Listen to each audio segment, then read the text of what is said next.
Hello everybody, welcome to divinely guided 7777। कैसे हैं आप सब लोग? Sorry, here I come with the message of the day. तो लेट्स सी कि आज का मैसेज किसके लिए है, किस एनर्जी में है, किस तरह का है। एक शॉर्ट वीडियो होगी, अगर आपने मॉर्निंग में देखी तो आपके लिए गाइडेंस है, और अगर आपने एंड ऑफ द डे देखी तो ये आपके लिए डे रिफ्लेक्शन होगा। मैसेज आपने वही लेना है जो लगे आपको अपनी सिचुएशन से मैच करता हुआ। टैरो में ये मैसेजेस आए हैं, सब आपने अपनी तरफ इम्पोज नहीं करने, और इनकी बेसिस पर आपने कोई भी फाइनल डिसीजन नहीं लेना। आप अपनी प्राइवेट रीडिंग करवाएं। डिस्क्रिप्शन बॉक्स में मेरा नंबर मौजूद है और साथ ही में सेकंड चैनल का लिंक मौजूद है, और दोनों ही चैनल्स पर रीडिंग लेने के लिए मेरा कॉन्टैक्ट नंबर एक ही है। So without any further delay, let's see के what is the message of the day. Three of Cups, Cancer, Scorpio, Pisces. Three of Swords, Libra, Gemini, Aquarius. And Nine of Wands, Aries, Leo, Sagittarius. Bottom of the deck पे है Ace of Pentacles. It's a somebody wants to offer you something. कोई new plan, कोई new beginning, कोई financial opportunity job की form में, किसी monetary place को look after करना। जैसे कहीं मूव हो रहा हो तो कहे कि तुम एटलीस्ट मेरी इस जगह को देख लो, ये रनिंग बिजनेस है, ये रनिंग मॉनेटरी प्लेस है, इसको ज़रा देख लो for the time being, probation period के लिए। कोई नया बिज़नेस स्टार्टअप कर रहा है और आपको इनवाइट करेगा कि तुम इसके अंदर ज़रा इंटरेस्ट लो, पार्ट लो, या थोड़ा सा इन्वेस्ट कर दो। कल जबकि आया था कि आप बहुत ज़्यादा पजेसिव हैं अपनी फाइनेंशियल सिक्योरिटी को लेकर, which is a very good sign. But I guess आपको लोग जो है ना थोड़ा सा इस तरह से ले रहे हैं, जैसे लोगों को लग रहा है कि आपके पास कहीं कोई सेविंग्स हैं, and you are the right person. थोड़ा बहुत ही सही, लेकिन आप थोड़ा बहुत भी इन्वेस्ट कर देंगे तो थोड़ी कमर से सुथरी हो जाएगी, सीधी हो जाएगी। ये जो ऑफ़र अभी ओवरऑल एनर्जी में नज़र आ रही है, ये it's a kind of a manifestation, abundance के लिए है ये, और ऐसा लग रहा है कि जैसे स्टेबिलिटी होगी। बट ये किस कॉन्टेक्स्ट में है? किसी ने आपको कहीं कोट किया है, आ गया जनाब।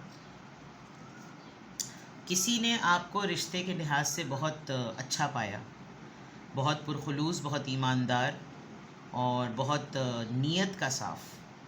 और उस इंसान को ये पता है कि आप कितना कंट्रोल्ड वे में, एक रिज़र्व, एक रिस्पेक्टफुल, एक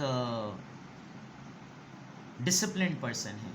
अपनी फीलिंग्स पर आपका बहुत कंट्रोल है, अपने इमोशंस पर आपका बहुत ज़्यादा कंट्रोल है, और आप अपने एक्सपेंसेस को लेकर, अपने फाइनेंसेस को लेकर बहुत ज़्यादा कंट्रोल्ड हैं। यानी ही नहीं, 4 और 4 किसी के लिए बहुत इंपॉर्टेंट हो सकता है, और यहाँ 3 और 3 भी 2 दफ़ा आया है।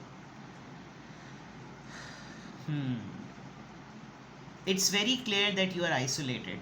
इट्स वेरी क्लियर कि आप एक रेस्टिंग मोड में हैं, अकेले हैं, तन्हाई में हैं, और आपको आपकी नीयत की वजह से, अपने खुलूस की वजह से काफ़ी हार्ड टाइम भी बेयर करना पड़ा, और ये लर्निंग है आपकी। बट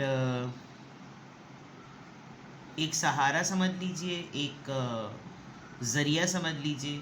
आपका कोई ऐसा ट्रेडिशनल इंस्टीट्यूट है जिसको आप नहीं छोड़ते, और उसकी वहाँ की दर्सगाह आप समझ लें कि वो आपके लिए एक बहुत बड़ा हीलिंग का काम करती है।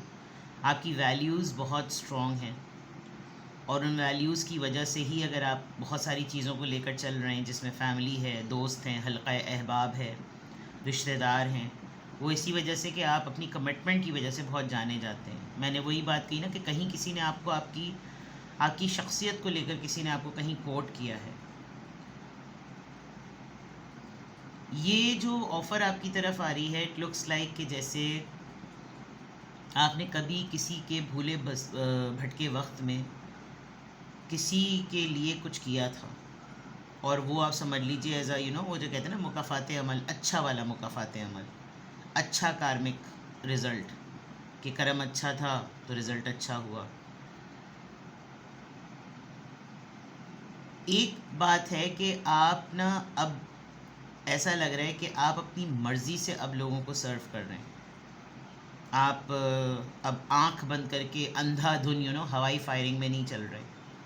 आप परखते हैं, असेस करते हैं, इवैल्यूएट करते हैं, और आपको मालूम है कि कौन मुस्तहिक है और किसको आदत पड़ गई है। Controlled authority. And I think इसी वजह से, इन्हीं बातों की वजह से आपकी तरफ कोई ऑफ़र है। अगर आपकी लाइफ में कोई ऐसा पर्सन है जो मुस्तकिल आपसे मॉनेटरी चीज़ें डिमांड करता रहता है कि आज इतने दे दीजिए, कल इतने दे दीजिए, परसों इतने दे दीजिए, यू विल टेल देम कि तुम्हें अब ना, हो सकता है कि आप उसको ये बात कहें कि कोई स्टेबल चीज़ लेकर आओ और उस पर टिक कर बैठो और उसको संभालो और उसका काम करो। ये प्रपोज़ल फाइनेंशियल जॉब की फॉर्म में, काम की फॉर्म में आप शायद हो सकता है किसी और को भी दें। जगह आपकी, काम किसी और का, जगह आपकी, मेहनत किसी और की, मेहनत जिसकी पैसा उसका। लेकिन आपको जिस तरह से करेंगे उसमें ना, आपका ये जो असेसमेंट वाली बात है, आपको पता चल जाएगा कि ये मांगने की लत लग गई है या इंसान वाकई काम करने की लगन अपने अंदर रखता है। ये आपकी ओवरऑल एनर्जी में एक सेंस कर सकती हूँ। Now coming back to here, 3 and 3 and then 9, 3 3s are 9.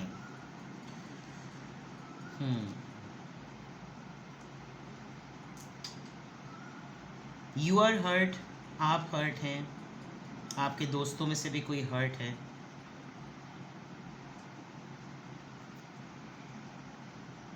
कोई एक इवेंट ऐसा हुआ जिसमें इट वाज एक्सपेक्टेड कि जैसे न्यू रीयूनियन वाली बात होगी, कोई पार्टी, कोई गैदरिंग, कोई सोशल इवेंट ऐसा जिसमें दोस्त अहबाब मिल के बैठे और काफ़ी क्लोज़ बडीज़ जिसको कहना चाहिए। 3 of Cups आया है, 3 फ्रेंड्स हैं, and it was about something happiness. ये कार्ड जब होता है तो ये ऐसा होता है कि जैसे इसमें खुशी की बात होती है, लेकिन इसके फ़ौरन बाद 3 of Swords है, तो दैट मीन्स के इन्हीं तीनों में कोई ऐसी बात हुई है कि तीनों ही, 3 या 2 या 1, कोई ऐसा कि जिसमें अफसोस, दगाबाजी, तन्हाई, फिज़िकली अवेलेबल होने में भी एब्सेंस फील कराना, कुछ ऐसा हुआ है कि आपको डिसअपॉइंटमेंट हुई है और होगी, कमिंग डेज़ में आपको डिसअपॉइंटमेंट होगी। बट द पॉइंट इज़ कि आप इसकी पूरी ओवरऑल रीज़न जानते हैं, और इस डिसअपॉइंटमेंट की रीज़न में आपका जो अपना पॉइंट ऑफ व्यू है, ये समझ लीजिए कि ये आपकी ऑनगोइंग बैटल है। और इस ऑनगोइंग बैटल में आप ना फटीग फील कर रहे हैं, ना आप अपनी एनर्जी को ड्रेन, क्योंकि जितना आपने ड्रेन होना था वो आप ड्रेन हो गए। जितना आपने इसको एक एंड तक पहुंचाना था आप पहुंचा। आपकी कुछ लास्ट होप्स होंगी, लेकिन वो होप्स आपकी होप के मुताबिक नहीं गुजरी, यानी कि जिन चीज़ों पे आप उम्मीद लगाए हुए थे वो आपकी उम्मीद के मुताबिक नहीं गुजरी, तो आपने फिर उस चीज़ को अपने लिए एक ट्रायल समझा और आपने कहा कि बस ये एक यही मौका था, और अब अगर इस मौके को भी किसी ने फ़ायदा नहीं उठाया तो अब तो कोई माई का लाल आपको अपने इस पॉइंट से, जो आपने टाइटली होल्ड किया हुआ है, इससे कोई आपको हटा नहीं सकता। आप अपने पास्ट के बहुत सारे फेलियर से बहुत बड़ा सबक सीख रहे हैं, और इस वक्त का आपका जो परसेवरेंस एटीट्यूड है कि आप अड़ गए हैं कि नहीं, अब तो ऐसी की तैसी, रेजिलिएंट एक्ट। अब चाहे कोई पहाड़ भी हिला दे इधर से उधर, मैंने अपने इस पॉइंट से नहीं हटना। आप अपनी पूरी जान लगाने के लिए तैयार हैं, एंड आई थिंक आपका डिसअपॉइंटमेंट लेवल जो है ना वो बहुत ज़्यादा बढ़ गया है। किसी एक सिचुएशन को लेकर ऐसा लग रहा है जो कि आपके फ्रेंड्स, कज़न्स, बडीज़, कोलीग्स के दरमियान ऐसी हुई है। अगला पर्सन जो है ना उसको ठीक करने के बजाय उसको वर्स्ट से वर्स्ट करता चला जा रहा है। एंड आई डोंट नो कभी आइस ब्रेकिंग होगी या नहीं होगी, लेकिन ये जिसके भी हाथों ये दगा हो रही है, ये जिसके ही हाथों आपको खुड्डे लाइन किया जा रहा है, जिसके भी हाथों आपको साइड लाइन किया जा रहा है, जब आप अपने इस पॉइंट को सामने रखेंगे ना, तो आई थिंक अगली पार्टी के लिए एम्बैरेसमेंट के अलावा कुछ नहीं होगा। तो सामने वाला जो है वो अपने लिए मुश्किलात पैदा करता चला जा रहा है, बट आपका रेजिलिएंट एक्ट आपको एक पीस पे ले आया है कि शायद आपको कोई उम्मीद रही होगी, लेकिन अगले के अटेम्प्ट से वो उम्मीद ख़त्म हो गई है। तो अगर मैं कहूँ कि आपका पेन आपकी स्ट्रेंथ में बदल गया है तो गलत नहीं होगा। आपकी दोस्ती एक एंडिंग में आ गई है तो गलत नहीं होगा। आप अपने पॉइंट ऑफ व्यू को अब अपना टूल ऑफ कॉन्फ्लिक्ट और टूल ऑफ आर्ग्यूमेंट बना रहे हैं कि ये है वो बहस, ये है वो मुद्दा जिसके ऊपर मेरी ज़िद या मेरा नज़रिया अटका हुआ है। तो वो फिर चीज़ जो है ना सामने वाले से गलत होती चली जा रही है, बिकॉज़ शायद आप किसी जाहिल से डील कर रहे हैं। चलिए देखते हैं जनाब कि किस एंजल नंबर से क्या अफर्मेशन आ रही है, किस एंजल नंबर से क्या अफर्मेशन आ रही है। बाज़ दफ़ा दिल का टूटना और बहुत सारी चीज़ें जो आप बर्दाश्त करते आ रहे होते हैं, उसके ऊपर आपका उन्हीं लोगों की जिन्होंने आपका दिल तोड़े होते हैं, जिन्होंने आपके दिल दुखाए होते हैं, उन्हीं के साथ आपका बिहेवियर जो होता है ना उनके मुंह पे तमाचे का काम करता है। और बेसिकली ये ट्रायल्स ही अल्लाह की तरफ से वो टेस्ट होते हैं कि आपका बिहेवियर उनके टूवर्ड्स जो है वो ये शो करेगा कि आप सेल्फ एक्चुअलाइजेशन पर आए, आप इंसान कमालियत पर आए या नहीं आए, या आप भी उनको उनकी तरह अगर ट्रीट कर रहे हैं तो उनमें और आप में कोई फ़र्क नहीं है। किस एंजल नंबर से क्या अफर्मेशन आ रही है। प्रैक्टिकल, बिल्कुल ये सिचुएशन ही ऐसी है कि इसमें प्रैक्टिकल हो जाए। सामने वाला अगर कोई इमोशंस को नहीं देख रहा है और अपनी नाक को रख रहा है तो आप उसकी नाक को कहीं और ले जाएं। आप प्रैक्टिकल होकर सोचें। आपकी जो प्रैग्मेटिक अप्रोच है ना टूवर्ड्स टेकिंग थिंग्स, जितना ओपन माइंडेड और जितना आप ओपन अप हैं, आप हमेशा ट्राई करते हैं कि आप सब कोई नई चीज़ ट्राई करें, और आप इतने समझदारी है, आप you are wise enough to stop and think before jump into conclusions, ये है, नज़र आ रहा है कि आप हमेशा से आप फ़ौरन कोई हतमी फ़ैसला नहीं बनाते।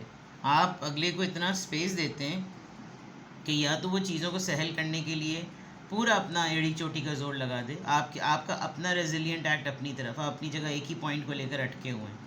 आप पहले दिन से आज तक एक ही बात कह रहे हैं, पता नहीं क्या मैटर है जो ये मैटर नज़र आ रहा है, लेकिन सामने वाला उसके ऊपर बार बार उसके ऊपर बिल्डअप कर करके और अपना सत्यानाश कर रहे हैं। ये जो प्रैग्मेटिक अप्रोच होती है ना, ये हेल्प करती है इस बात की यकीन दहानी कराने के लिए कि आपका वक्त, आपकी तवज्जो और आपकी मेहनत जो है ना वो बामायने है।